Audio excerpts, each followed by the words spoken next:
Hi, baie welkom by vandag se bespreking van ons weeklikse les saam met SSL. Ons is by ons 4de kwartaal vir 2025, geloofslesse uit Joshua se lewe.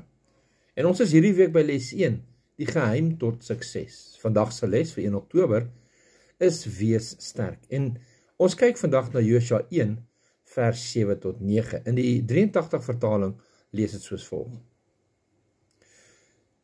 Wees net baie sterk en vol moed om nougeset te handel volgens die hele wet wat my dienaar Moses jou beveel het.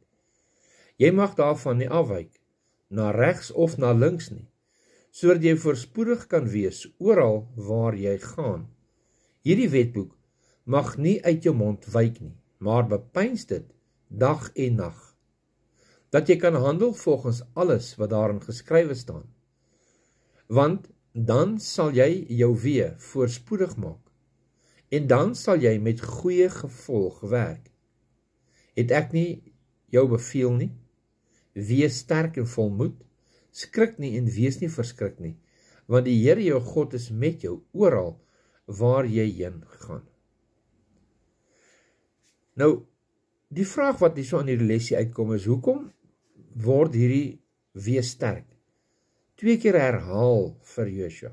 Want God sê vir hom, Joshua wees sterk en vol moed, 2 keer. Waarom? Joshua moes enorme uitdagings trotseer, versterkte stede, goed geoefende soldate, met 'n volk wat self nog nooit regtig oorlog gevoer het nie. Hy het egter nie net moed nodig gehad om fisiese oorloë te voer nie. Hy moes ook geestelik sterk wees, getrou bly aan die Torah, God se woord, selfs wanneer dit moeilik of ongewild sou wees.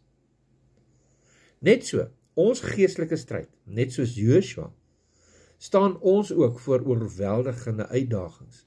Maar ons veg nou nie fisiese gevegte nie, maar ons geveg is geestelik, soos ons lees in Efesiërs 6 vers 10 tot 12 wat sê, verder my broeders, word kragtig in die Here en in die krag van sy sterkte, trek die volle wapenrusting van God aan, sodat julle staande kan bly teen die liste van die duiwel. Want ons worstelstryd is nie teen vlees en bloed nie, maar teen die owerhede, teen die magte, teen die wêreldheersers van die duisternis van hierdie eeu, teen die bose geeste in die lig.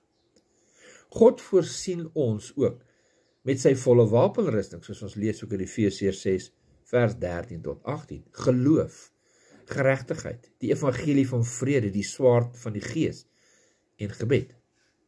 So God se belofte van sy teenwoordigheid, soos Joshua. Want Joshua kon staat maak op God se teenwoordigheid, en so kan ons ook, soos Jesus sê, Matteus 28 vers 20, en kyk, ek is met julle al die dae tot aan die volëinding van die wêreld. Dit beteken, ons kan met moed leef. Nie omdat ons sterk is nie, maar omdat hy saam met ons is. Ware moed spruit uit vertroue in God se woorde en 'n egte verhouding met hom. Dis die enigste manier hoe ons die geestelike stryd van hierdie lewe kan volhou. En dan die vraag aan die einde van die dag. Wanneer jy vandag met uitdagings te doen kry,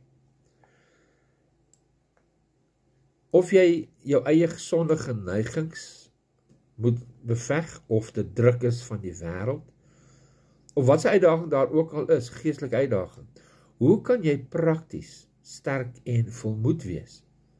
Deur vas te hou aan God en in jou verhouding met hom. Kom ons sluit af met gebed. Hemelse Vader, baie, baie dankie vir hierdie groot eer en voorreg wat ons het om te weet, U is daar vir ons. Dat ons weet U woorde wat sê, wees sterk en wees volmoed. Heer, dat ons dit kan doen, want U sê dit, U het gespreek en U gee ons daai krag en moed. Maar ons het 'n vrye keuse. Help ons, Here, asseblief, dat ons daai vrye keuse sal gebruik om in gehoorsaamheid en in 'n verhouding met U dan sterk te staan. Ons bid dit asseblief in Jesus se naam. Amen. Daar sê baie dankie dat julle ingeskakel het vir vandag se les. Tot volgende keer. God se ryke seën.